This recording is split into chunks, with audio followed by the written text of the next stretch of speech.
Boa noite, queridos estudantes. Sejam muito bem-vindos a esta terça-feira, dia 30 de agosto, penúltimo dia deste mês. E o BR Abrol se aproxima. Preparemo-nos. Sejam bem-vindos às nossas aulas aqui na EJA 6. Hoje nós vamos tratar do tema estilizações. Prestem bem atenção, queridos estudantes. Apesar da gente não ter muito material sobre a estilização como um dos tipos de paródia, tá? Você vai aprender que a estilização, ela é uma intertextualidade, tá? Do tipo explícita. Nela existe a vontade do autor em realmente fazer menção direta a uma obra, só que daí vem a diferença. A estilização, ela reconstrói o texto, tá? Ela não nega a ideia do texto citado, como a gente já estudou aqui com os casos de paródia, ela não chega a ser um caso de paródia, mas também não é um tipo de paráfrase. Então, ela é um tipo de intertextualidade bem específico, acredito eu que é um termo recém-estudado, que fica aí entre a paródia e a paráfrase. Então, nós vamos entender os tipos de estilizações, analisar exemplos, ver como é que isso aí funciona em termos de teoria, tá? E, evidentemente, apresentar exemplos de estilizações para vocês. Então, esse termo ele tem a ver mesmo com o fato de o autor que cita o texto A, ele dá uma nova roupagem, ou seja, ele imprimir ao texto seu próprio estilo. Então, você vai perceber que tem relação com o texto. E essa percepção ela é bem direta. Como eu disse, a estilização ela é explícita, tá? Ela é visível. Óbvio que qualquer tipo de intertextualidade requer um conhecimento amplo de mundo, como a gente vem conversando aqui nas nossas aulas anteriores. Então, vamos lá entender como é que funcionam aí as estilizações, queridos estudantes. Olha aí, ó. Bom, na última aula, nas nossas aulas de intertextualidade, a gente falou sobre os tipos de intertextualidade, que é a mesma coisa de relação entre textos, tá? Falamos também sobre discurso e interdiscurso. A gente viu em muitas delas o texto Canção do Exílio, de Gonçalves Dias. Então, penso eu que até por senso comum seja um dos textos mais conhecidos da literatura brasileira. Canção do Exílio que traz uma percepção bastante idealizada de pátria, né? Aquela visão mesmo de elogio, de pátria perfeita, de valorização da natureza, um certo saudosismo, porque a Canção do Exílio já diz, né? Canção do Exílio, o eu lírico se encontra exilado, portanto, longe da sua pátria. Ele foi nesse caso, jogado para fora por algum motivo do seu país, da sua casa, da sua terra natal. Então, nesse exílio, ele fala exatamente sobre como ele tem saudades da terra dele, que é perfeita, evidentemente numa visão expressa por Gonçalves Dias, e nenhuma terra se compara. Então, a gente vê o tempo todo esse paralelo entre a pátria local, do qual o eu lírico se encontra distante, tá? E o exílio. Ele faz o tempo todo um comparativo, sempre colocando a pátria em lugar maior, ou seja, em grande exaltação. Então, a visão é essa. Não esquecer de outro detalhe importante, que é fundamental para que a gente entenda como é que a gente vai perceber a estilização. Canção do Exílio é um dos vários textos escritos por Gonçalves Dias, que é um dos maiores representantes, se não maior, da primeira geração poética da estética literária romantismo, tá? Então, é uma estética literária aí que marca o início da era nacional, era literária nacional, a época a partir da qual os estilos de época já eram criados no Brasil República, entende? Então, do romantismo para frente, nós temos aí, tá? Essa era nacional. E aqui, ó, nos versos, minha terra tem palmeiras, onde canta o sabiá, as aves que aqui gorjeiam, não gorjeiam como lá. Nosso céu tem mais estrelas, nossas várzeas têm mais flores, nossos bosques têm mais vida, nossa vida mais amores. Em cismar sozinha à noite, mais prazer eu encontro lá. Ou seja, sempre o lá em referência à pátria, ao Brasil, terra perfeita, terra Brasilis, e cá em referência ao exílio, tá? Inclusive, você pode perceber, a gente estudou lá no meio das nossas intertextualidades de paráfrase, que esse fragmento do texto em especial, ele foi citado no hino nacional brasileiro, olha aí, ó, um dos patrimônios, né? Um dos nossos patrimônios, hino nacional brasileiro, tá? Então, você vê aí que o hino nacional, pegando essa deixa de visão perfeita da pátria, visão que a gente chama de ufanista, um nacionalismo exagerado, idealizado mesmo, você vê esse fez, ó. Nosso céu tem mais estrelas, nossas vasos têm mais flores, nossos bosques têm mais vida, nossa vida mais amores. Pensei que você vai captar. Todos aqui, espero eu, conhecem o hino nacional. Se não, sem problemas. Há sempre tempo de conhecer. É sempre tempo para estudar, conhecer, né? Ampliar os horizontes. Bom, então, como eu falei para vocês, aqui a gente tem alguns tópicos que eu vou marcar para a gente analisar direitinho, bem juntinhos, o que ocorre aqui. Esse é o texto 1, o texto original, que a gente tem uma idealização da pátria, tá? Olha aí, pátria. Você vê aqui a figura do passarinho, gifzinho, sabiá fofinho, né? Aí numa paisagem belíssima de pano de fundo. E aqui a idealização da pátria, né? É um texto que pertence ao romantismo, da primeira geração,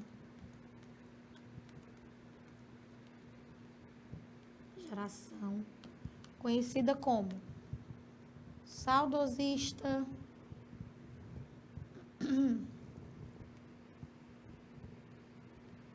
temos o Gonçalves Dias e o Gonçalves de Magalhães, mas o Gonçalves de Magalhães não teve tanta notoriedade como o Gonçalves Dias, né? Então, Gonçalves Dias fez essa, vamos dizer assim, referência a certas temáticas que eram recorrentes em sua produção poética, como a mulher pura, né, virgem, casta, a lembrança, né, dessa pureza, dessa castidade, quase comparando a mulher a uma santa, nas figuras da mãe e da irmã, que o lírico muito cita, né?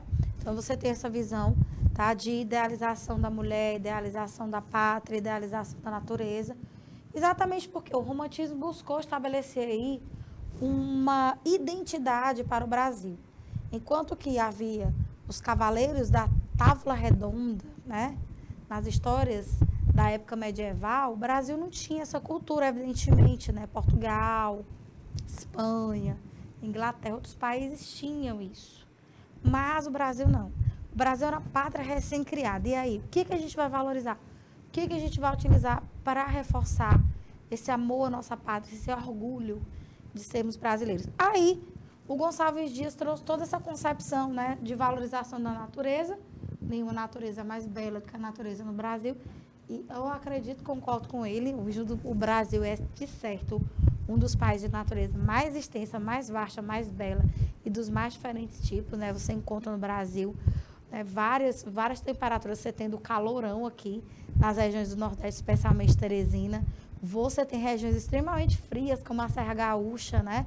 A Serra Paulista, a Serra Carioca, então faz muito frio. Então, você tem uma diversidade biológica, né, de fauna e flora muito grande aqui no nosso país. Sem falar no nosso grandíssimo bioma, que é a Amazônia. Então, há uma valorização da terra. Nisso eu concordo, embora os homens hoje não valorizem a natureza e por isso a destruam, né, em nome da ganância.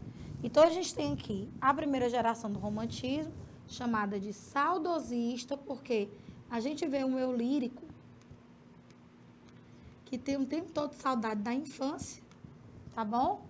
E essa palavra aqui que eu vou colocar aqui em vermelhinho, que senão não vai aparecer, ufanista, é uma visão de pátria bastante idealizada, né?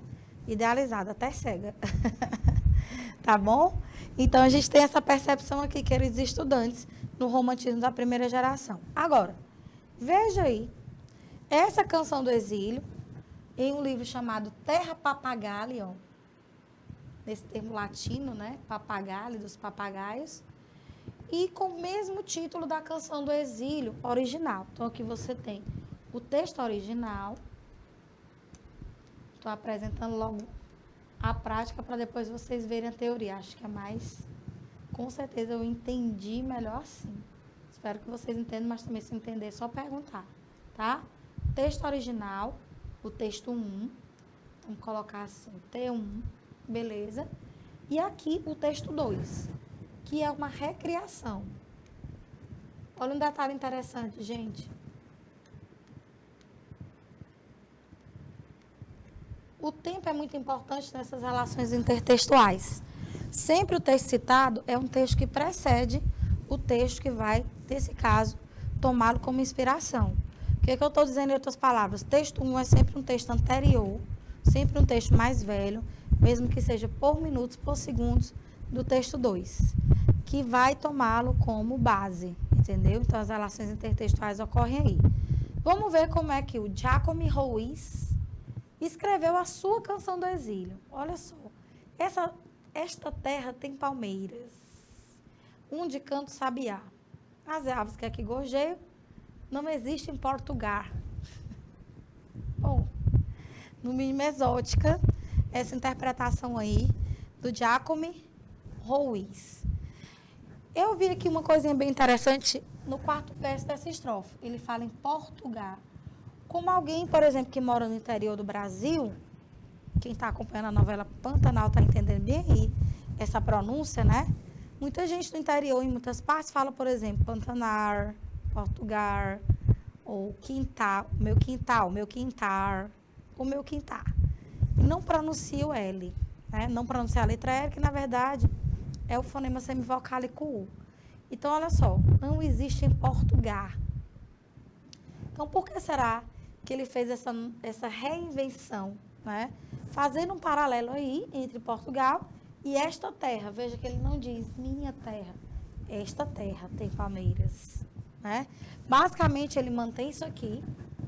Vou marcar aqui em verdinho o que ele mantém. Aí, as aves que aqui gorjeiam, o último verso já é totalmente, ó, estilizado. Ou seja, o autor inventa, o Ruiz, ele inventa, reinventa o último verso. Bem aí você tem a chamada estilização, quer dizer, ele tem uma inspiração, mas ele dá uma criação própria ao texto, ele transfere toda a originalidade, ele imprime o estilo dele ao texto novo, ao texto recriado, tá bom? Então, vem daí o termo estilização. Aí vem, ó, este céu tem mais estrelas, estas almas menos dores, olha aqui, ó, nossas vases têm mais flores, bem aqui você vê outra coisa, ó. Estas almas menos dores, estes bosques têm mais vidas, ó. Ele não usa de modo algum o pronome possessivo de primeira pessoa, enquanto que o texto original de Gonçalves Dias usa sempre o possessivo, como colocando que, igualmente a ele, outras pessoas têm a mesma visão. Então, o Ruiz, ele já coloca aqui, meio que, como se ele estivesse fora disso. Quer dizer, este céu, como se ele estivesse falando de uma coisa da qual ele não fizesse parte. Porque aí, ó, claramente no texto original, o Eurídico faz parte disso. É uma visão dele e que, segundo ele, é compartilhada por um grupo de pessoas. Isso explica por que o possessivo, minha, visão dele. Isso explica por que, ó, o possessivo nosso, nossas, olha só, repetido ostensivamente para marcar essa ideia de pertencimento. Aqui, ele anda meio com imparcialidade, quer dizer, como se ele não tivesse nada a ver com esta terra. Ou seja, essa terra aí. Então, esta, no texto de Ruiz, ele ganha uma conotação mais negativa, né? Uma conotação mais crítica e muda a percepção, evidentemente, do texto original de Gonçalves Dias. Ó, estes bosques têm mais vida, em vez de dizer nossa vida mais amores, ele coloca estas gentias mais amores. Ele cria uma palavra aqui que, inclusive, Nenês, é um neologismo, isso aqui. É um termo totalmente inventado, né? Ologismo. O gentil, antigamente, no português mais antigo, né, mais arcaico, era uma denominação que se utilizava para os indígenas. Os povos indígenas eram considerados gentil. Então, quando ele diz estas gentias, pode ser muito bem uma referência a estas gentes. Então, ele não se coloca como partícipe, ou seja, como um elemento pertencente a estas gentes. Como se ele estivesse fazendo análise de fora mesmo, quer dizer, eu mesmo não sou daqui. Não permita, Deus, que eu morra em outras terras que não cá. Ou seja, não permita, Deus, que eu morra em outras terras que não cá, que é a mesma coisa de aqui. Olha aí, ó. Sem que desfrute dos amores que não encontro por lá. Aí ele diz que este lá é uma referência lá no texto de Gonçalves ao Brasil, né? Olha aí. Sem que ainda vista as palmeiras e cozinhe um sabiá, minha gente. Ou seja, sem que ainda vista as palmeiras e cozinhe um sabiá. Esse verbo cozinhar aí, com certeza, não estava no texto original. Por isso, apesar de poucos teóricos sobre essa estilização como tipo de intertextualidade, a maioria concorda que seja um tipo mais próximo da paródia. Eu considero esse texto quase como uma paródia. Bom, claro, você tem os elementos que vão te levar a pensar que isso é uma paródia. O sarcasmo, né? A alteração. Mas a gente não tem as mesmas ideias com certeza. Só que também algumas partes do texto original não são desautorizadas. Então, é isso que é o efeito da estilização. Em geral, quando é paródia, a desconstrução com o texto citado ela é total. Entendeu? Ela é total desconstrução com o texto citado. Mas na estilização, o que ocorre é que o autor, né, o novo autor, vamos colocar assim, ele dá o seu estilo próprio, entendeu? Ele não desconstrói de todo a visão. Tanto é que você vê que tem partes que parecem cópias, e obviamente isso aqui não é plágio. Gente, eu vou pedir um minutinho, tá? Rapidinho, a gente volta já já.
Estamos de volta, nenéns. De volta. Só para resolver aqui um ruidinho, tá? Pronto, tá resolvido. Então, nenéns, você observa que, apesar de algumas partes do texto original terem sido adotadas pelo Ruiz, ipsilíteres, ou seja, quase como uma cópia, ele ainda assim imprime estilo próprio, ele recria, né? Inclusive, ele cria neologismos, como esse português aí, como a palavra gentias, que eu desconheci, nem encontro no dicionário, tá? E aqui, nessa irreverência, falar que, em vez de avistar um sabiá, ele vai cozinhar o sabiá. Coitado do sabiá, o bichinho aqui. Já pensou? Então, é isso que a gente está chamando de estilização. Repetindo, é um tipo especial e quase que recém-criado de intertextualidade, que fica aí entre a paráfrase e a paródia, tá? Mas não é nenhuma nem a outra. Por isso, talvez, se você não prestar atenção, você sinta um pouquinho de dificuldade para identificar, mas nós vamos mostrar aqui os elementos que vão te ajudar a perceber a estilização. Por quê? Porque o autor que se propôs a recriar o novo texto, ele imprime a sua criatividade, o seu toque pessoal a esse texto novo, como a gente viu aqui na análise desse Giacomo Ruiz em Canção do Exílio, tá? Isso é um tipo de estilização. Então, a gente observa aqui por essas duas figuras. Você tem aí duas telas que, evidentemente, não são as originais. São recriações. Essa daqui, do pintor expressionista Edvard Munch, O Grito, tá? E do maravilhoso Leonardo da Vinci, La Gioconda. Olha só como a gente percebe aí que não é simplesmente uma paródia. Há uma recriação mesmo, né? Há uma impressão de um estilo próprio. A gente até viu nas nossas últimas aulas que tem intertextualidade de todo jeito, né, meu povo? Principalmente paráfrase e paródia. A Mona Lisa foi recriada, apresentei para vocês em várias, né, expressões, em vários autores. Aqui, eu nunca tinha visto uma Mona Lisa com essa cara entediada como essa moça tá aí. Meio que para fora do quadro, como se ela ganhasse vida e, de repente, adotasse um tédio na vida. Olha a expressão dela. Oh, meu Deus, que saco. Então, essa cara aí, com certeza, é uma recriação. Não há de se negar que há um estilo novo, há um estilo impresso, tá? Nessa nova roupagem que deram aí a Mona Lisa. E aqui, quem conhece o quadro original, O Grito de Edvard Munch, sabe que a figura está bem aqui um pouco para trás e ela não sai do quadro. E aí, ó, juntar esses dois quadros, essas duas telas recriadas numa só, com uma figura que grita por ver a Mona Lisa desse jeito, faz com que a gente perceba um caso de estilização. Então, olha aqui, ó, para a gente comparar os três tipos. Paráfrase, paródia e estilização são as classificações que se dá às relações intertextuais entre textos, tá? Intertextual, a mesma coisa de intertexto, intencionais ou explícitas, tá? Vocês vão perceber que os casos de estilização são muito mais explícitos, evidentes. Olha, como é que você olha para duas telas dessas, não reconhece as originais, claro. Só se você não tiver um conhecimento aí das artes plásticas, conhecer nomes como Leonardo da Vinci, foi um dos bambambãs, né, na linguagem de vocês, um dos tops da galáxia, Max Pop, hiper, mega pintor. Edvard Munch, pintor expressionista, que criou esse quadro em várias versões, se eu não me engano, foram 3 versões do mesmo quadro, tá? Em função da Primeira Guerra Mundial, Edvard Munch realmente teve a sua vida marcada pelo estigma das doenças mentais, tá? E O Grito, de alguma forma, mostra todo o horror da Primeira Guerra, né? Talvez até com traços meio que biográficos, ou seja, traços da vida do pintor. Então, assim, reconhecer O Grito, vou botar aqui, O Grito. Não é o quadro original, repito, é uma recriação. E a Mona Lisa, ou é só Mona Lisa? Não, mas é a Mona Lisa mesmo. Porque na Itália você diz La Gioconda, Mona Lisa. Veja aí. Isso significa que alguém, ao escrever seu texto, estabelece propositadamente uma ponte, um elo com o texto anterior, que chamamos de texto matriz, ou seja, as telas originais, La Gioconda, a Mona Lisa, que hoje se encontra uma repliquinha no Museu do Louvre, e O Grito de Edvard Munch, elas são os textos matrizes. Isso aqui já é um texto recriado, beleza? Esta relação pode ser harmônica quando o texto derivado e o matriz têm ideologias semelhantes. A gente já viu que isso aqui, ó, essas ideologias semelhantes, ideias que são reforçadas, não são contestadas, vão apontar para um tipo específico de intertextualidade que a gente viu que é a paráfrase, né? A recriação sem contestação do original. A gente tem aqui a paráfrase. Olha aí. E desarmônica quando o texto criado, o texto derivado, ele desconstrói parcial totalmente aquilo que é apontado no texto original. Então, você pode até achar que isso aí seriam paródias, só que elas extrapolam. Claro que tem elementos de paródia, porque não há como não achar graça, ou pelo menos se espantar com o que você está vendo aí. Não é de jeito nenhum um pastiche, ou seja, uma tentativa de imitar as telas originais, ou muito menos um plágio. É realmente uma recriação com inovações do próprio autor, ou seja, com a marca do próprio estilo do autor, daí vem o termo estilização. Não esqueça que a desarmônica vai aqui caracterizar a paródia. Olha aí, bebezinhos. Paráfrase e paródia. Beleza? Vamos mais. Intertextualidade explícita.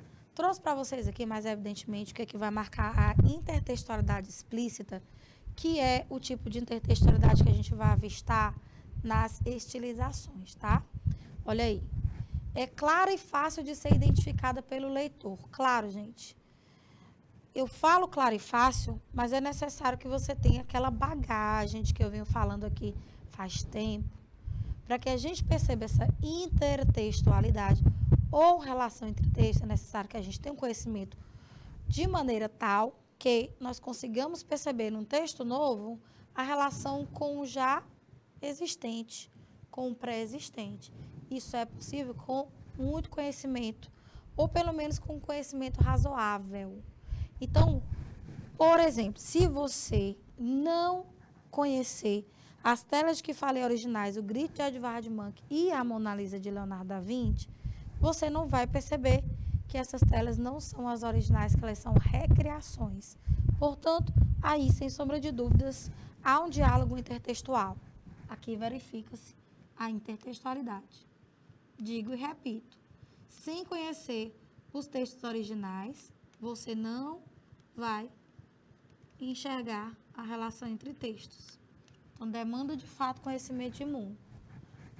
Como eu conheço as telas originais, para mim foi muito fácil identificar, né, com quais textos pré-existentes as telas se relacionaram. O Grito e a Mona Lisa. Estabelece uma relação que é direta com o texto original. Diferente de intertextualidades implícitas, como pode ocorrer com a paráfrase, pode ocorrer com a paródia, pode ocorrer com a alusão, que é quase imperceptível, né? Lá a referência é muito indireta, a alusão é referência por isso mesmo nome, né? Às vezes é só uma palavra, uma expressão, para você reconhecer. Aqui não. Quando ela é explícita, a relação é diretaça com o texto original. De modo que quem conheça os textos pré-existentes, com certeza vai reconhecer a relação entre os textos. São encontrados facilmente elementos dos textos fonte, tá? Dos textos fonte. Faltou só um Szinho aqui.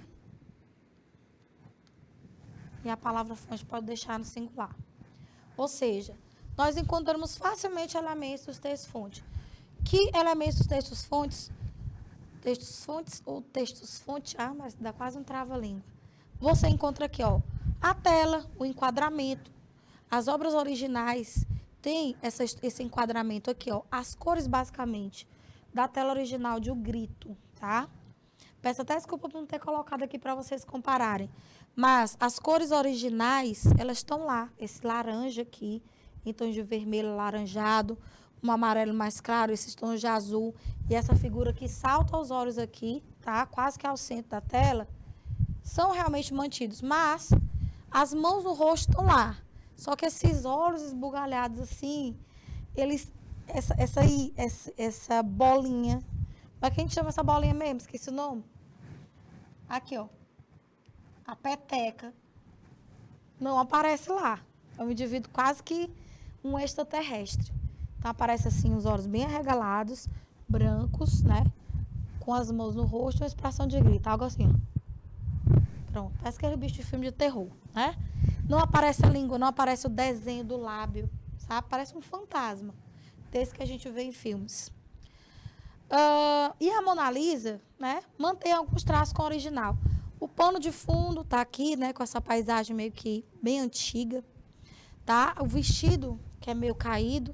Aqui a Mona Lisa original, ela tem um véu aqui por cima, que essa aqui não aparece, uma segunda pele. Tá? Aparece esse véuzinho na cabeça, mas a Mona Lisa mesmo, ela é bem mais, como é que eu posso dizer, bem mais fitness.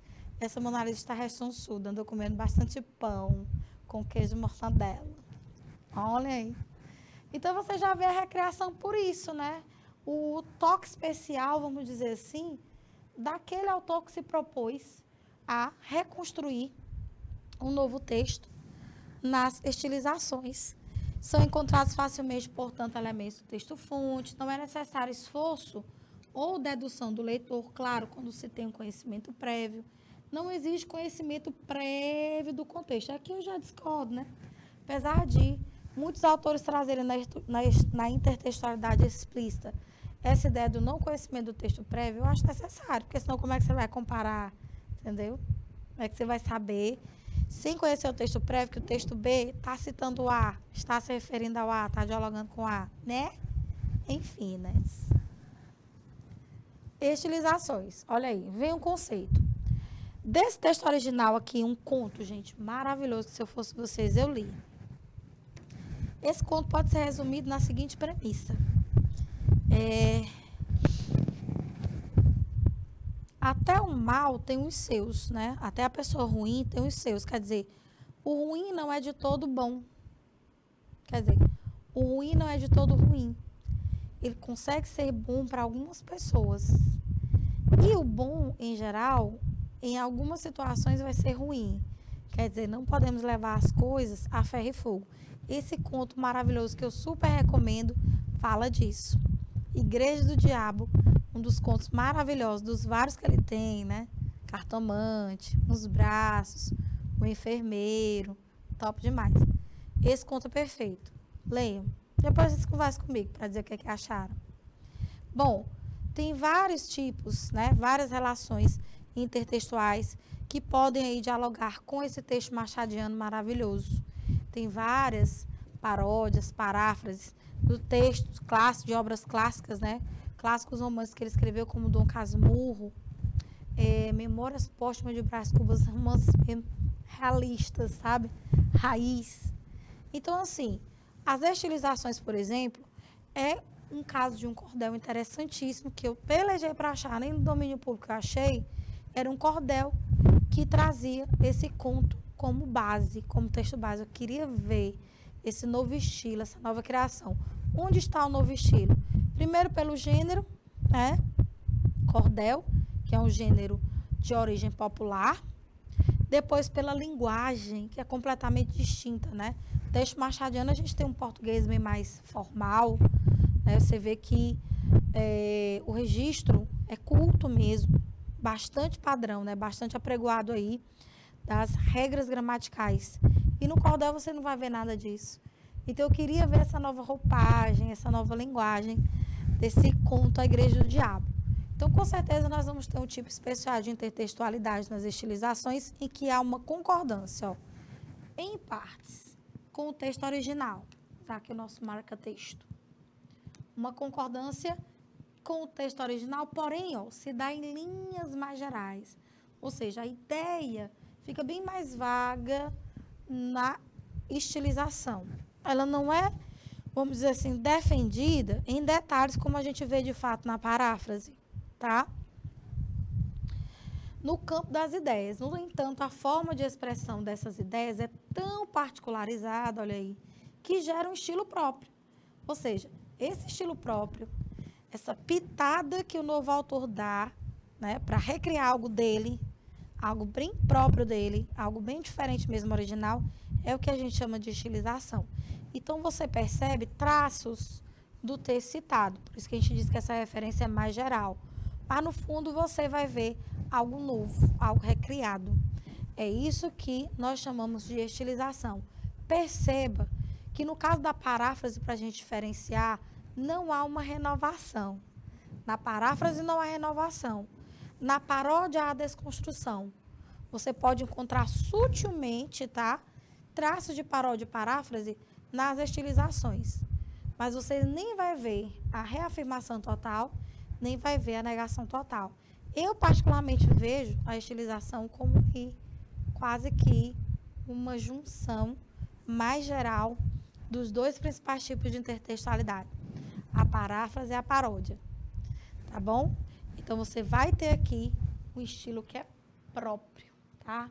Algo realmente original, inesperado.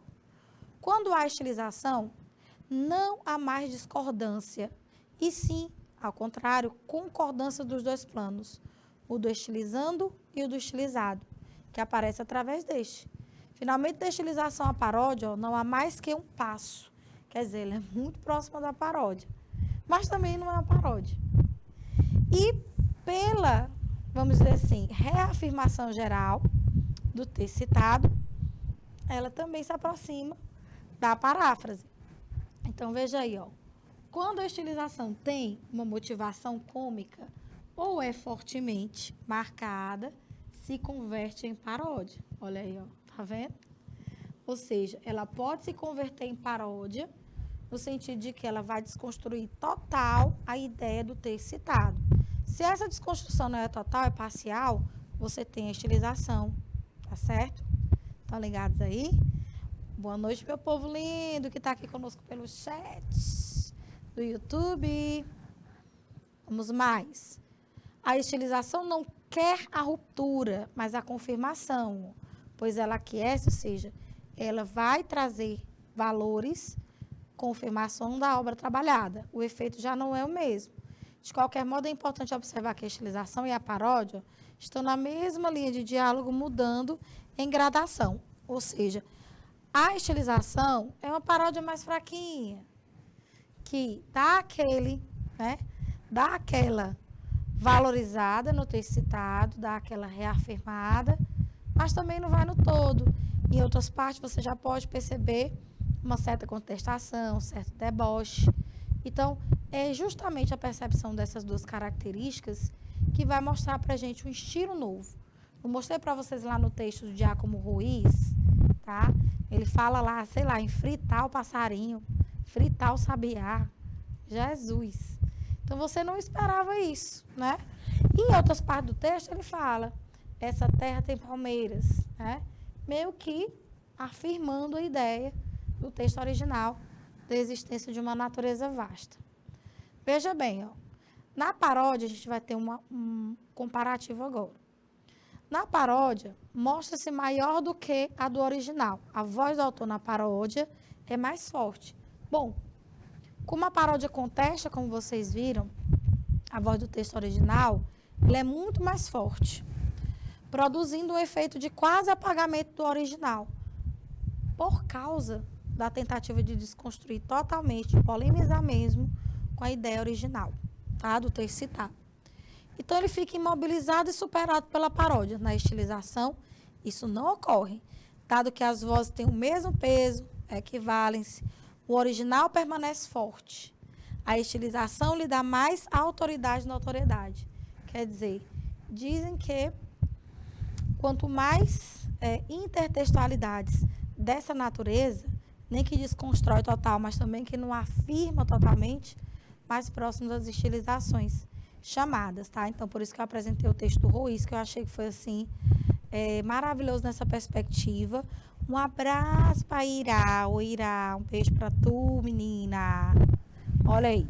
Vê se vocês encontram esse cordel que vai aqui apresentar uma estilização. Um cordel do conto machadiano. Olha aí, a Igreja do Diabo. Tá aqui o título, viu? Tô doida para ler. Vou falar com o mestre Luiz Romero. Eu trouxe também um outro conceito de estilizações, mais puxado aí, não que essas não sejam do campo, né? Todas do campo literário. Por exemplo, a do Ruiz, que dialoga com o texto de Gonçalves Dias, é sim uma estilização literária. Mas vocês viram lá nas pinturas que a gente tem uma outra arte, evidentemente, as artes plásticas. Então, nem toda estilização, ela vai ocorrer da maneira como eu expliquei para vocês, né? Aí meio que uma transição entre a paráfrase e a paródia. Aqui a gente vai ter estilizações literárias mais voltadas para as marcas individuais que criaram estilos de época, né? É uma parte mais voltada aí para os conhecimentos literários, mas não deixa de ser uma estilização. Então, você muito provavelmente já ouviu falar nas chamadas escolas literárias. O que a gente chama de estilos de época. Por quê? Um grupo de escritores que foram aí, contemporâneos em uma determinada época, tendem a não necessariamente se combinar, mas escrever textos com características em comuns, tá? Cada um, evidentemente, mantendo seu estilo próprio. Então, com características em comuns, principalmente, se desenvolveram os chamados estilos de época, ou seja, as épocas que marcaram a literatura, vou falar aqui do Brasil, tanto na era colonial, ou seja, quando o Brasil ainda era colônia de Portugal, a gente tem lá o quinhentismo, e que não se fala em uma literatura brasileira, tá? Mas uma literatura sobre o Brasil. E depois, seguido aí, do período, o trovadorismo foi lá na literatura portuguesa, né? Aí vem o quentismo, era colonial, aí vem o barroco, aí vem o marcadismo, tá? Aí vem depois, já na era nacional, romantismo, realismo, naturalismo, parnasianismo, pré-modernismo, modernismo e tendências contemporâneas, que é onde a gente está agora. Então, estilizações aqui no campo literário podem fazer referência ao estilo individual e estilo de época. Olha que massa. O estilo individual, como a gente percebe na literatura machadiana maravilhosa, que é o que notabilizou Machado de Assis como um realista clássico, pela veia cômica, pela veia irônica e sarcástica, através da qual ele imprimiu uma crítica forte na sociedade da época. O nome já diz, realismo, entende? Viam-se mesmo nessa época as mazelas sociais, criticavam-se tudo isso. E o Machado de Assis, por meio da ironia, fez com primor, né, essa arte. Não é à toa que ele é um dos maiores nomes na literatura mundial.